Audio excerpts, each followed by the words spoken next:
All right, everybody, welcome back to our Metallica album review series.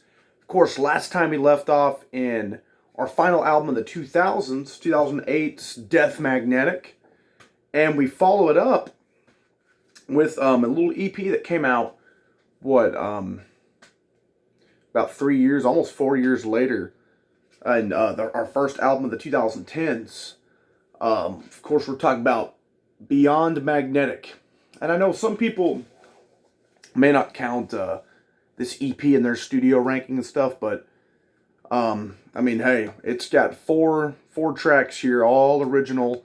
So we're gonna tack it on in there, and of course, same lineup as it's gonna be the same lineup from here on out. The same as the Death Magnetic one with the only new member there was Robert Trujillo on the bass. So, with that being said, though, we've got this is our second last review here. We got this one, and then of course the big full album, Hardwired to Self-Destruct. So, super excited to do that. This will be a kind of a quick one because again, it's only 4 songs, but of course this also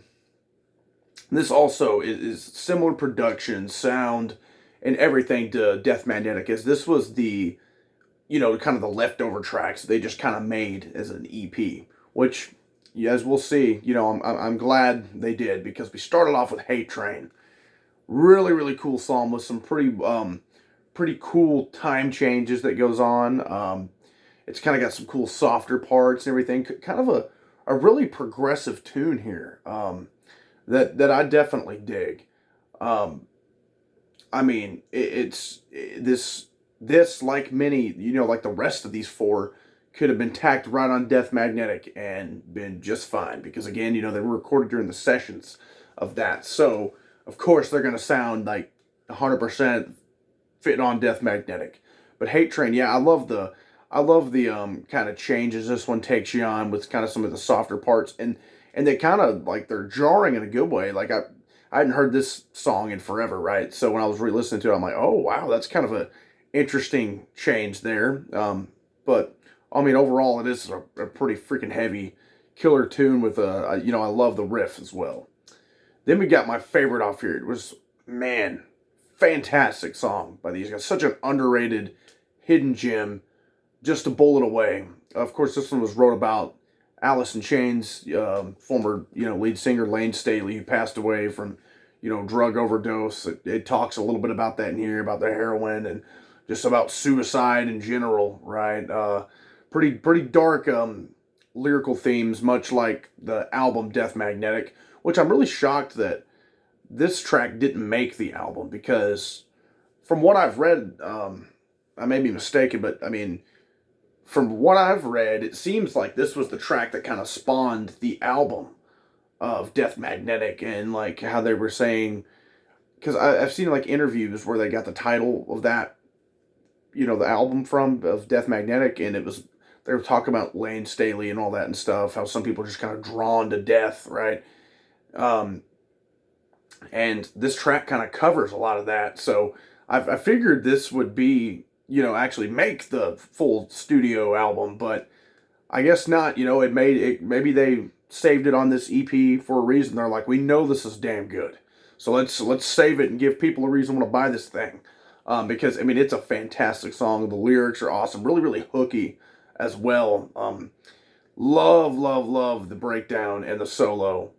Fantastic, fan-freaking-tastic. I mean, that is, of the 4 tracks here, I can 100% tell you that Just a Bullet Away is my favorite. No doubt in my mind. Has my favorite solo on there. Just really, really cool. I feel like this one could have been a hit for them. Maybe if they did include it on that album. One of the singles. It could have been one of the singles or something, I think. Then we go with track number 3, Hell and Back. Another really, really killer one that starts off heavy. I love the riff in this one as well. This is another killer one. I mean, obviously, as we're going to be 4 for 4 of great tracks here. But Hell and Back, I love the chorus.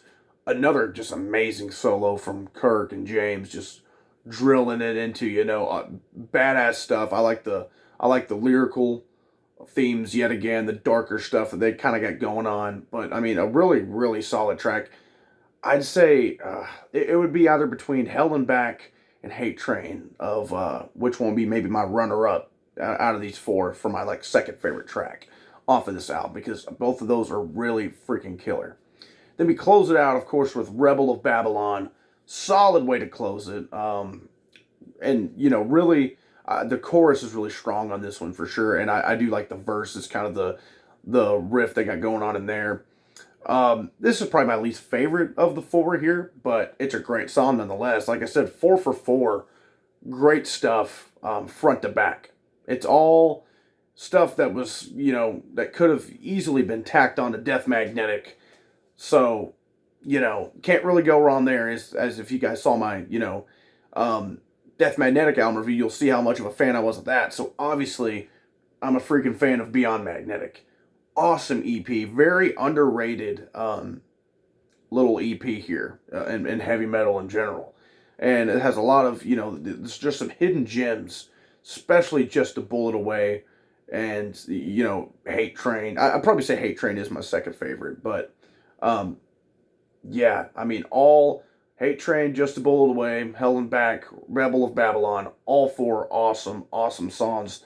It's like a little 28-minute EP. So if you haven't heard this for whatever reason, you know, I highly suggest it, especially for a Metallica fan, maybe never heard of it. I mean, I went years without even knowing this thing existed, right? Until I was browsing their Wikipedia page one day, and I'm like, oh, they had an EP? Well, you know, and to my, you know, to my surprise, or to no surprise, I should say, amazing stuff, because I read about it and read what it was, leftovers from that, and really, could they have maybe tacked these songs on to Death Magnetic to make it a little bit longer? Yeah, they could have, but at the same time, I think Death Magnetic is a solid length. Doesn't overstay its welcome. So I'm totally down with them putting the rest of these tracks on a little EP like that, so so Death Magnetic wouldn't feel so bloated or anything, because I think that is just a perfect length album there. But yeah, guys, this is our second last stop here on the road to Metallica album ranking, which of course, you know, it's almost March. They released the newer one in April, so we'll be coming back even after we you know, because next time we're going to be talking about their most recent studio album, Hardwired to Self-Destruct. We'll review that, then do the big ranking video, and then, as I was saying, in April, the new album, 72 Seasons, comes out, so we'll cover that after I give it a good, you know, several listens and everything. And then we'll do a re-ranking, right, with that included. So it should be, it's crazy how that kind of fell, right? But hey, I'm down with it. Down with I've dug the first two singles, especially the second one, Screaming Suicide, off that new album. So very, very cool stuff. Very excited for that. But yeah, guys, I want to know down there if you guys have heard this and what you guys think about it. Should it have been tacked on as just to make Death Magnetic longer? Is it cool as an EP? Should some of these tracks have maybe replaced some of the Death Magnetic ones? I don't know. Some of them I definitely think Just a Bullet Away could have maybe taken something, right, off of there. But, yeah, and just stay tuned, guys. I'm super hyped to give Hardwired to Self-Destruct another listen. Their 2016 album, so it's been a good minute since they've released anything from 2016 to, you know, this year. So, and this it'll be a cool one to look back through. It's not an album that I've visited too many times in the past, so I'm definitely hyped to kind of give this one a fresh listen. So, anyways, guys, if you haven't listened to this Beyond Magnetic EP, definitely do it, especially if you're a fan of Death Magnetic. And I would love to hear your guys' thoughts on this. And like, subscribe, comment down there, get some conversation going, and stay tuned for next time when we cover Hardwired to Self-Destruct, Metallica's most recent studio album. Thanks, guys.